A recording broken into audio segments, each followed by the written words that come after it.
আসসালামু আলাইকুম প্রিয় দর্শক, অঙ্গমঞ্চের আমাদের আজকের আলোচনায় অতিথি হিসেবে আছেন দর্শক। 28শে জানুয়ারি আমাদের ভিডিওর শিরোনাম ছিল হ্যাঁ ভোটের মিশন, আমলাদের জেল আতঙ্ক, মুখোমুখি ইসি ও সরকার। ওই ভিডিওতে আমরা বলেছিলাম সরকার ও সরকারের উপদেষ্টারা আর প্রধান উপদেষ্টার বিশেষ সহকারী ও হায়ার জোর সংবিধানের খসড়ার উদ্ভাবক আলী রিয়াজ প্রকাশ্যে হ্যাঁ ভোটের প্রচারে যে কোমর বেঁধে মাঠ কাঁপিয়ে বেড়াচ্ছেন সেটি আইনত দণ্ডনীয় অপরাধ। ওই ভিডিওর প্রচারের একদিনের মধ্যে ঘুম ভেঙেছে নির্বাচন কমিশনের। চোখ কষলে তারা জারি করেছে নির্দেশনা, সরকারকে দেওয়া চিঠি দিয়েছে মহা হুঙ্কার। নির্বাচন পরিচালনার জন্য দণ্ডমুণ্ডের দায়িত্বপ্রাপ্ত সংস্থাটি বলছে হ্যাঁ বা না এর পক্ষে সরকারি কর্মকর্তা কর্মচারীদের প্রচার চালানোর কোনো সুযোগ নেই। যদি চালায় সেটি হবে দণ্ডনীয় অপরাধ। ইসির এমন চিঠির পর হায়ার সংবিধানের প্রবক্তা আলী রিয়াজ নিজেদের অপরাধ ঢাকতে সুর পাল্টে ফেলেছেন। আগে তিনি দাবি করেছিলেন বড় বড় আইনজীবী আর সংবিধান বিশেষজ্ঞরা রায় দিয়েছেন হ্যাঁ ভোটের পক্ষে প্রচার চালাতে কোনো বাধা নেই, কিন্তু ইসির চিঠির পর তিনি বলছেন আইন বিশেষজ্ঞদের সাথে কথা বলে বিস্তারিত জানাবেন।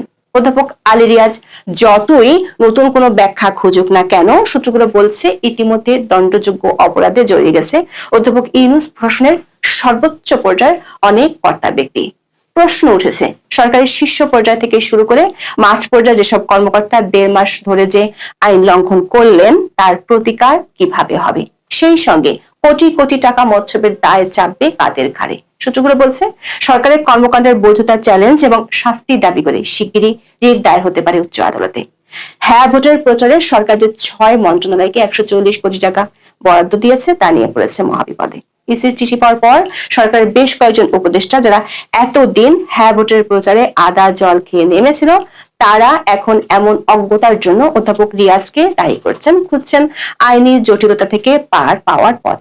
বিস্তারিত জানতে চলুন। সবকিছু ঠিকঠাক থাকলে 12 ফেব্রুয়ারি জাতীয় সংসদ নির্বাচনের পাশাপাশি হবে জুলাই সনদের উপর গণভোট। এই সনদে 80টিরও বেশি সংস্কার প্রস্তাব রয়েছে, যার মধ্যে 49টি প্রস্তাব সরাসরি সাংবিধানিক পরিবর্তনের সঙ্গে সম্পর্কিত। জুলাই সনদের প্রস্তাব নিয়ে সাধারণ মানুষের মধ্যে আছে ব্যাপক ধোঁয়াশা আর সুধীজনদের মধ্যে আছে ব্যাপক অসন্তোষ। সরকার তার নিজের সিদ্ধান্ত জনগণের উপর চাপিয়ে দিতে হ্যাঁ ভোটের পক্ষে কয়েক সপ্তাহ ধরে আদা জল খেয়ে প্রচার চালাচ্ছে। বিষয়টি নিয়ে প্রচন্ড সমালোচনা তৈরি হলেও এর ধার ধারতে দেখা যায়নি। উল্টো সরকারের শীর্ষ পর্যায় থেকে দাবি করা হয় তাদের প্রচার চালাতে আইনি কোনো বাধা নেই। সরকার উপদেষ্টা থেকে শুরু করে মাঠের পুলিশ কর্মকর্তারাও চালাচ্ছেন হ্যাঁ ভোটের প্রচার। আর জন্য সংবিধানের খসড়া যার পরিকল্পনায় তৈরি, সেই আলী রিয়াজ তো সমালোচনাকারীদের উল্টো পরোক্ষ হুমকিও দিয়েছেন। সমালোচনাকারীরা জুলাই আন্দোলনের বিরোধী কিনা সেই প্রশ্ন তুলেছেন। প্রধান উপদেষ্টার বিশেষ সহকারী এবং গণভোট বিষয়ক প্রচার কার্যক্রমের এই মুখ্য সমন্বয়ক 24শে জানুয়ারি সিলেটে এক সভায় বক্তব্য দেন। এ সময় তিনি দাবি করেন গণভোটে হ্যাঁ এর পক্ষে প্রচার চালাতে সরকারি কর্মকর্তাদের সামনে আইনি কোনো বাধা নেই। বলেন বিদ্যমান সংবিধান, আরপিও, জুলাই জাতীয় সনদ বাস্তবায়ন আদেশ 2025 কিংবা এই গণভোট সংক্রান্ত অধ্যাদেশের কোথাও বলা নেই যে প্রজাতন্ত্রের কর্মচারীরা ইতিবাচক পরিবর্তনের পক্ষে কথা বলতে পারবেন না। প্রচারে আইনগত বাধা আছে এমন কোন রেফারেন্স কেউ দেখাতে পারবেন না। যারা এই বিষয়ে বাধা আছে বলে প্রচার করছেন তারা ভিন্ন উদ্দেশ্য নিয়ে বিভ্রান্তি ছড়াচ্ছেন। এরপর দিন সরকার সিদ্ধান্তের পক্ষে আলী রিয়াজের বয়ান তুলে ধরা হয় দৈনিক প্রথম আলোতে। পত্রিকাটিতে ছাপা হওয়ার সাক্ষাৎকারে আলী রিয়াজ দাবি করেন গণভোটে সরকারের পক্ষ নেওয়ার সুযোগ আছে। কোন ধরনের আইনি ব্যাখ্যা না দিয়ে ডক্টর রিয়াজ দাবি করেন গণভোটে পক্ষ নেওয়ার ক্ষেত্রে সরকারের আইনিভাবে কোনো বাধা নেই। তিনি বলেছেন এমনকি যারা এ নিয়ে প্রশ্ন তোলার চেষ্টা করছেন তারাও কিন্তু স্বীকার করে নিচ্ছেন যে আইনি কোনো বাধা নেই। দর্শক, আলী রিয়াজ সংবিধান আরপিও দেখিয়ে যে দাবি করছেন সেটি একদমই অসত্য। এটি যে মিথ্যাচার তার নতুন করে প্রমাণ হলো নির্বাচন কমিশনের আনুষ্ঠানিক নির্দেশনার মাধ্যমে। ইসি নির্দেশনায় বলা হয় গণভোটে সরকারি কর্মকর্তা ও কর্মচারীরা হ্যাঁ বা না এর পক্ষে প্রচার চালাতে পারবেন না। শুধু তাই নয়, গণভোট অধ্যাদেশ ও গণপ্রতিনিধিত্ব আদেশ অনুযায়ী সরকারি কর্মকর্তাদের পক্ষ নেওয়া দণ্ডনীয় অপরাধ বলেও সতর্ক করেছে ইসি। অর্থাৎ আলী রিয়াজের দাবি ধুলোয় মিশে গেছে ইসির এই নির্দেশনায়। আলী রিয়াজ অবশ্য এখন সুর পাল্টে ফেলেছেন। 18 জানুয়ারি দৈনিক বণিক বার্তায় প্রকাশিত খবরে দেখা যাচ্ছে আলী রিয়াজ বলেছেন সংবিধান বিশেষজ্ঞ, সাবেক বিচারপতি ও সংশ্লিষ্ট আইনজীবীদের সঙ্গে আলোচনায় এক বাক্যে মত পেয়েছি গণভোটে হ্যাঁ ভোটের পক্ষে প্রচারে প্রজাতন্ত্রের কর্মচারীদের উপর আইনগত নিষেধাজ্ঞা নেই। ইসি চিঠি পাওয়ার পর যখন সংবিধানকে আলী রিয়াজ নতুন করে জানতে পারলেন, তখন দৈনিক সমকালকে বলেছেন তারা নির্বাচন কমিশনের চিঠি পেয়েছেন, আইন বিশেষজ্ঞদের সঙ্গে কথা বলে বিস্তারিত জানাবেন। আলী রিয়াজের পাশাপাশি প্রধান উপদেষ্টার বহুল আলোচিত প্রেস সচিব হ্যাঁ ভোটের পক্ষে অবস্থান জানিয়ে তো বলেই দিয়েছিলেন যারা গণভোট নিয়ে সমালোচনা করছেন তাদের জানার পরিধি কম। এমনকি সরকারি প্রচারের পক্ষে আইন বিশেষজ্ঞরা কোনো সমস্যা দেখছেন না বলেও দাবি করেছিলেন। ইসির চিঠির অনুলিপি 29 জানুয়ারি মন্ত্রিপরিষদ সচিব, প্রধান উপদেষ্টার মুখ্য সচিব সহ সংশ্লিষ্ট সবার কাছে পাঠানো হয়। ইসি সরকারকে ঘায়েল করছে সরকারি করা অধ্যাদেশ দিয়ে। ইসি বলছে বর্তমান অন্তর্বর্তী সরকারের জারি করা 2025 সালের গণভোট অধ্যাদেশের 21 ধারা এবং 1972 সালের আরপিও 86 অনুচ্ছেদ অনুযায়ী সরকার নিজের সর্বনাশ নিজেই ডেকে আনছে। 2025 সালের গণভোট অধ্যাদেশের 21 ধারায় বলা হয়েছে 1972 সালের আরপিওতে যেসব কাজকে অপরাধ ও নির্বাচনী আচরণবিধির লঙ্ঘন হিসেবে উল্লেখ করা হয়েছে সে কাজগুলো গণভোটের ক্ষেত্রে করলে একই অপরাধ ও আচরণবিধির লঙ্ঘন হবে। আরপিওর 86 অনুচ্ছেদে বলা আছে প্রজাতন্ত্রের কর্মে নিয়োজিত কোনো ব্যক্তি কোনোভাবে নির্বাচনের ফলাফল প্রভাবিত করার উদ্দেশ্যে তার সরকারি পদমর্যাদার অপব্যবহার করেন তাহলে সেটি হবে দণ্ডনীয় অপরাধ। ইসি চিঠিতে বলা হয়েছে এইসব বিধান অনুযায়ী প্রজাতন্ত্রের কর্মে নিয়োজিত কোনো ব্যক্তি গণভোট বিষয়ে জনগণকে অবহিত ও সচেতন করতে পারবেন, তবে তিনি গণভোটে হ্যাঁ এর পক্ষে বা না এর পক্ষে ভোট দেওয়ার জন্য জনগণকে আহ্বান জানাতে পারবেন না, কারণ এ ধরনের কার্যক্রম গণভোটের ফলাফলকে প্রভাবিত করতে পারে। এটি একটি দণ্ডনীয় অপরাধ হিসেবে গণ্য হবে। এই অপরাধের তাহলে শাস্তি কি? আরপিওতে বলা আছে সর্বোচ্চ 5 বছর, সর্বনিম্ন 1 বছর এবং অর্থদণ্ড দেওয়া যাবে। এসব বিধান অনুসারে প্রয়োজনীয় ব্যবস্থা নিতেও বলেছে ইসি। প্রশ্ন হলো এই ব্যবস্থা কাদের বিরুদ্ধে নেওয়া হবে? ইসি নির্দেশনার একদিন আগেও একটি ভিডিও পোস্ট করা হয় প্রধান উপদেষ্টার ফেসবুক পেজে। এতে গণভোটে হ্যাঁ ভোট দেওয়ার আহ্বান জানানো হয়েছে। একই ধরনের আহ্বানের একাধিক পোস্ট রয়েছে কয়েক সপ্তাহে। অবাক করার বিষয় হলো ইসি নির্দেশনা পাওয়ার পরেও সেসব পোস্ট বহাল তবিয়তে প্রদর্শিত হচ্ছে প্রধান উপদেষ্টার ফেসবুক পেজে। অর্থাৎ আইনের গরু ইসি চিঠিতে দেখা যাচ্ছে কিন্তু বাস্তবে কোনো প্রয়োগ নেই। এভাবে সর্বোচ্চ পর্যায় থেকে আইন লঙ্ঘনের উদাহরণ তৈরির মধ্যেই অনুষ্ঠিত হতে যাচ্ছে কথিত ইতিহাস সেরা নির্বাচন। দর্শক, নির্বাচনের তফসিল ঘোষণার পর ভোটের মাঠ নিয়ন্ত্রণে রাখার পূর্ণ কর্তৃত্ব ইসির হাতে। সংবিধানের 126 অনুচ্ছেদে বলা হয়েছে নির্বাচন কমিশনের দায়িত্ব পালনে সহায়তা করা সকল নির্বাহী কর্তৃপক্ষের কর্তব্য। ইসি চিঠির পর এখন তার সরকারকে মানতেই হবে। দেরিতে হলেও ইসির ঘুম ভাঙায় বিপদে পড়ে অনেকটাই হতবাক হয়ে গেছেন সরকারের কর্তা ব্যক্তিরা। ভোট করে মাত্র 12 দিন আগে ইসির নতুন নির্দেশনা মাঠ পর্যায়ে কতটুকু বাস্তবায়ন সম্ভব তা নিয়েও প্রশ্ন উঠেছে, কারণ মাঠ পর্যায়ে সরকারের সব কর্মকর্তা ইতিমধ্যে হ্যাঁ ভোটের পক্ষে প্রচারে নেমে পড়েছেন। জাতির উদ্দেশ্যে 19 জানুয়ারি অধ্যাপক ইউনূস হ্যাঁ ভোটের পক্ষে বিশেষ ভিডিও বার্তা দিয়েছিলেন। সরকারের পক্ষ থেকে গণভোটের প্রচারের জন্য 140 কোটি টাকা বরাদ্দ দেওয়া হয়েছে। এই 140 কোটি টাকার এখন কি হবে? ইতিমধ্যে সব দপ্তরের কর্মকর্তা কর্মচারীরা হ্যাঁ ভোটের পক্ষে প্রচারে নেমে পড়েছেন। সরকারের সব কার্যালয়, ব্যাংক, বিমা সহ সব ধরনের স্থাপনায় হ্যাঁ ভোটের পক্ষে ব্যানার, বিলবোর্ড টাঙানো হয়েছে। সূত্রগুলো বলছে সরকার একটি পক্ষের চিন্তা ইসি নির্দেশনা ঠেকাতে নতুন করে গণভোট অধ্যাদেশে সংশোধনী আনার চিন্তা করছে সরকার, কিন্তু সেটি হলে বিপদ আরো বাড়বে, কারণ তাতে প্রমাণ হয়ে যাবে এতদিন যে প্রচার চালিয়েছিল তা বিদ্যমান আইন অনুযায়ী অপরাধ হিসেবেই গণ্য হবে। সরকারের বিপদ বেড়ে যাওয়ার আশঙ্কা আছে। আরো একটি খবরে সূত্রগুলো বলছে রবিবার কোর্ট খুললে এনে উচ্চ আদালতে রিট করতে পারেন একদল আইনজীবী। সেটি হলে পুরো গণভোটই প্রশ্ন এবং বাধার মুখে পড়ার আশঙ্কা দেখা দিবে।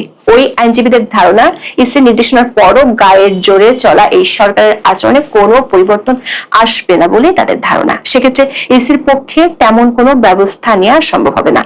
আইনজীবীরা বলছেন গণভোটে না ভোট দেওয়ার অপশন রাখা হয়েছে মানেই হলো জনগণের একটি অংশ সংস্কারের বিপক্ষে থাকতে পারে, কিন্তু রাষ্ট্রীয় তহবিল ব্যবহার করে কেবল হ্যাঁ ভোটের প্রচারণা চালালে না পাক্ষিক জনগণের ট্যাক্সের টাকায় তাদেরই বিরুদ্ধে প্রচারণা চালানো হচ্ছে। এটি একটি গভীর নৈতিক ও আইনি সংকট। এটি সাম্য ও ন্যায় বিচারের নীতির পরিপন্থী। এছাড়া 1979 সালের প্রজাতন্ত্রের কর্মচারী আচরণ বিধিমালার ধারা 25-3 অনুযায়ী কোন সরকারি কর্মচারী কোন নির্বাচনী প্রচারে প্রভাব খাটাতে পারেন না। দর্শক, শেষ পর্যন্ত বর্তমানে ব্যাখ্যাতীত সরকার ইসির ব্যাখ্যাকে যদি অগ্রাহ্য করে তাহলে পুরো নির্বাচনী এক জটিল সংকটের মুখে পড়ে যেতে পারে। অবশেষে মার্কিন যুক্তরাষ্ট্র এবং ভারতের মধ্যে ফ্রি ট্রেড এগ্রিমেন্ট হতে চলেছে। তার সম্ভাবনা দেখা দিয়েছে। কারণ ভারতের সঙ্গে মার্কিন যুক্তরাষ্ট্রের যে বিষয়টা নিয়ে আটকে ছিল সেটা হচ্ছে বাংলাদেশ ইস্যু এবং সঙ্গে দক্ষিণ পূর্ব এশিয়ার মার্কিন যুক্তরাষ্ট্রের অবস্থানগত কৌশলগত অবস্থান, এই নিয়ে একটা বড়তর গন্ডগোল দুজনের মধ্যে লেগেছিল। এই একটাই কারণে এফটিএ আটকে ছিল, সব দেশের সঙ্গে হয়ে গিয়েছে। এখন শেষে ইউরোপিয়ান ইউনিয়নের সঙ্গে যখন ট্রেড এফটিএ হয়ে যায় সেই সময় কিন্তু ট্রাম্প কিন্তু চাপে পড়ে যান, আরো বহুমুখী চাপে পড়েছেন, সেটা আমি পরে বলছি। এবার সার্জিও গোরের কাছে একটা খবর এসছে, সার্জিও গোর ট্রাম্পের একটা বার্তা নিয়ে কাল রাত্রিবেলা আমাদের বিদেশমন্ত্রী ডক্টর জয়শঙ্করের সঙ্গে দেখা করে তার সঙ্গে এই ব্যাপারে বিস্তারিত আলোচনা করেন যে মার্কিন যুক্তরাষ্ট্র কি বলছে এবং ভারত কি চায়, তার পরিপ্রেক্ষিতে মার্কিন যুক্তরাষ্ট্রের বক্তব্য। আমাদের এখানে ইন্ডিয়া টুডেতে বেরিয়েছে, ওয়াশিংটন সফরের আগে জয়শঙ্কর মার্কিন রাষ্ট্রদূত সার্জিও গোরের সাথে দেখা করলেন। লেখা হচ্ছে, বৈঠকটি এমন এক সময় অনুষ্ঠিত হচ্ছে যখন নয়াদিল্লি এবং ওয়াশিংটন কৌশলগত, অর্থনৈতিক এবং প্রযুক্তি ক্ষেত্রে সম্পর্ক জোরদার করছে। বাণিজ্য নিয়ে উত্তেজনার পর গুরুত্বপূর্ণ খনিজগুলি সহযোগিতার একটি গুরুত্বপূর্ণ ক্ষেত্র হিসেবে আবির্ভূত হচ্ছে। আমি পুরোটা আপনাদের ব্যাখ্যা করে বলে দিচ্ছি। পররাষ্ট্র মন্ত্রী এস জয়শঙ্কর বৃহস্পতিবার নয়াদিল্লিতে ভারতে নিযুক্ত মার্কিন রাষ্ট্রদূত সার্জিও গোরের সঙ্গে দেখা করেছেন।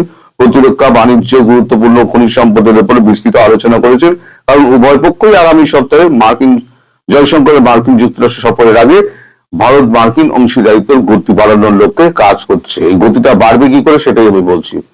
বৈঠকটি এমন এক সময় অনুষ্ঠিত হচ্ছে যখন নয়াদিল্লি ও ওয়াশিংটন কৌশলগত, অর্থনৈতিক এবং প্রযুক্তিগত ক্ষেত্রে জোরদার করছে। বাণিজ্য নিয়ে উত্তেজনার পর গুরুত্বপূর্ণ খনিজগুলি সহযোগিতার একটি গুরুত্বপূর্ণ ক্ষেত্র হিসেবে।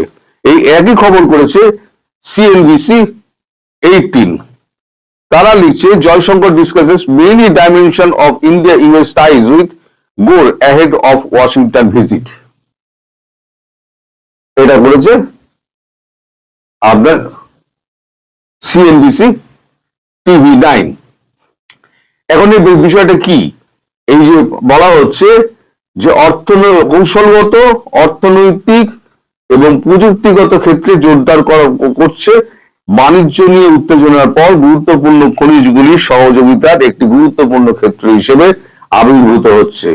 বিষয়টা হচ্ছে, সেটা হচ্ছে সম্পূর্ণ ওই বাংলাদেশ। আমি যেটা বরাবর আপনাদের কাছে বলে আসছি যে বাংলাদেশ থেকে যতক্ষণ না মার্কিন যুক্তরাষ্ট্র পা তুলছে ততক্ষণ পর্যন্ত ভারত এই এফটিএ করবে না। এবং মার্কিন যুক্তরাষ্ট্র আটকে বসছিল, ট্রাম্পের একটা গুণ ছিল যে যতক্ষণ না মোদি তাকে হ্যালো ট্রাম্প যতক্ষণ না বলছেন, হ্যালো মিস্টার ট্রাম্প বা হ্যালো মিস্টার প্রেসিডেন্ট ট্রাম্প, ততক্ষণ পর্যন্ত মানে ট্রাম্প খুশি হননি। উনি বলেছেন আমাকে খুশি করতে পারেননি। তা মোদিজি খুশি করার দিকে হাঁটেননি। মোদিজি নিজের জায়গায় বসছিলেন চুপ করে, যে কত লড়বি লড়, তোর দেশের মানুষ যদি না খেয়ে মরে তাহলে আমার কেউ যায় আসে না। তা এখন সেই জায়গায় এমন একটা মানে দেখুন, পাবলিক প্রেশার হচ্ছে এমন একটা জিনিস না যেখানে আচ্ছা আচ্ছা মানুষকে, আচ্ছা আচ্ছা দেশের নেতাকে কিন্তু নতি স্বীকার করতে হয়। এখন আমেরিকার যে অর্থনৈতিক অবস্থা, যে এখন মূল্যবৃদ্ধি যেখানে গিয়ে পৌঁছেছে এবং খাদ্য সংকট যে ওরা দেখা দিয়েছে, তাতে কিন্তু আমেরিকার পক্ষে বেশি দিন টিকে থাকা মুশকিল।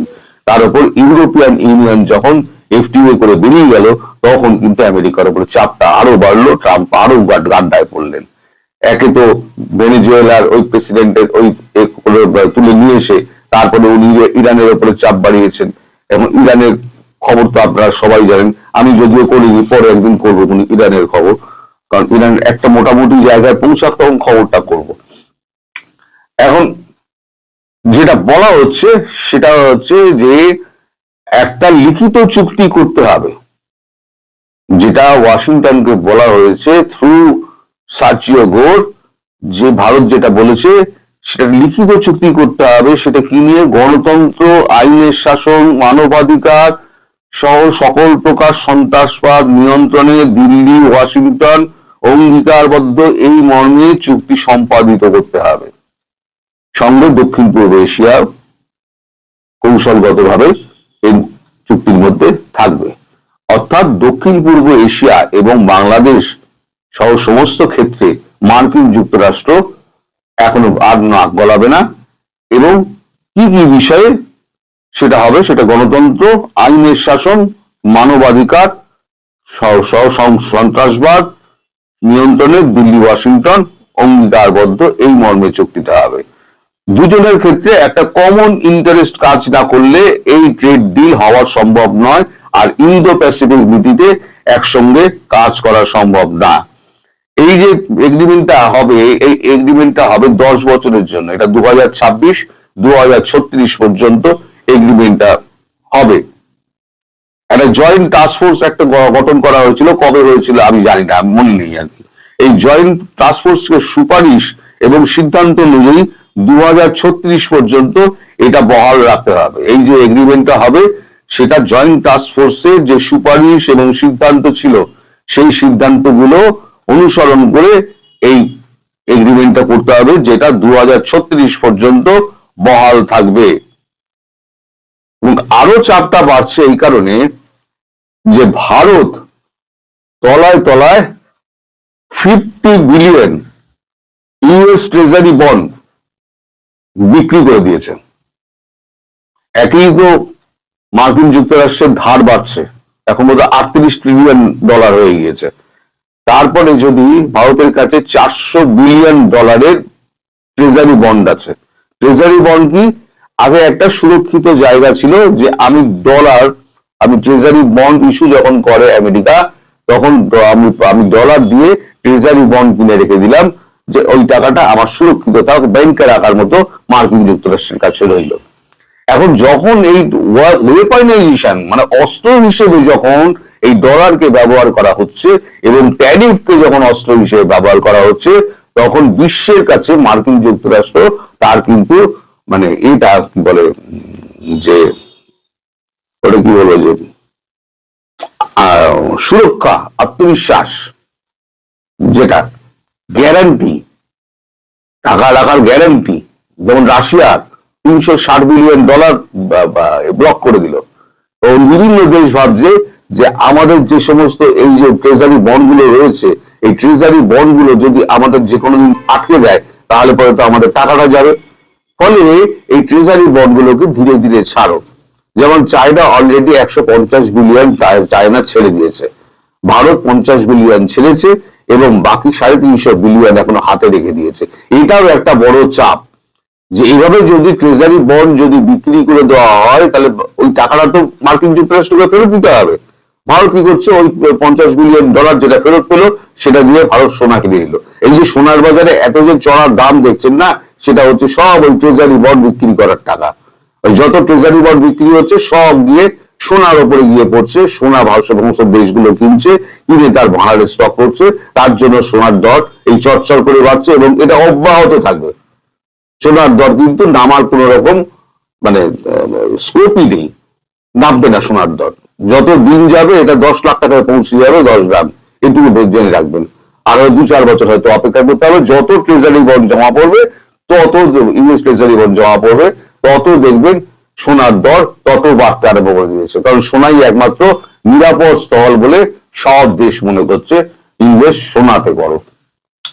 এখন এই সমস্ত যখন কাণ্ড ঘটছে, তখন ভারতের কাছে যখন অফারটা এসছে যে ফ্রি ট্রেড এগ্রিমেন্টটা আমাদের করে নিতে হবে, আপনারা কি শর্তে ফ্রি ট্রেড এগ্রিমেন্ট করবেন, তখনই ভারত বলেন বা জয়শঙ্কর বলেন যে আমাদের সঙ্গে এই যে ইন্দো প্যাসিফিক চুক্তি বা আমাদের এই যদি অন্যান্য চুক্তিগুলো যদি মেনটেন করতে হয়, তাহলে পরে এখন যেটা করতে হবে সেটা হচ্ছে ওই যে সুপারিশ যেটা করা হয়েছিল, জয়েন্ট টাস্কফোর্সের সুপারিশ এবং সিদ্ধান্ত, সেই সিদ্ধান্ত অনুযায়ী আমাদের 2036 পর্যন্ত একটা চুক্তি করতে হবে, যে চুক্তির মধ্যে ওই গণতন্ত্র, আইনের শাসন, মানবাধিকার, দমন, সন্ত্রাসবাদ নিয়ন্ত্রণে দিল্লি ওয়াশিংটন অঙ্গীকারবদ্ধ, এই মর্ম ওই চুক্তিটার মধ্যে থাকতে হবে।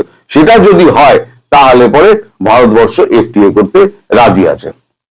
সার্জিও গোর বলেন, ঠিক আছে, আপনি তো ওয়াশিংটন যাচ্ছেন, আমিও আপনার সঙ্গে ওয়াশিংটন, আমি আপনার সঙ্গেই যাব, আমি আলাদা যাবো যদিও, একসঙ্গে আমরা ওখানে মিলিত হব এবং প্রেসিডেন্টের সঙ্গে আমরা বসবো, বসে এই ব্যাপারে আমরা ফাইনাল একটা ডিসিশন নিয়ে আমরা এই চুক্তি করে ফেলবো।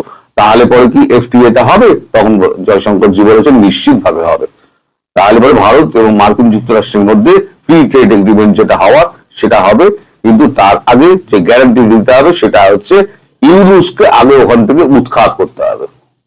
ইউনুস যতক্ষণ না উৎখাত হচ্ছে ততক্ষণ পর্যন্ত কিন্তু এই ফ্রি ট্রেড এগ্রিমেন্ট হবে না, পরিষ্কার জানিয়ে দেওয়া হয়েছে।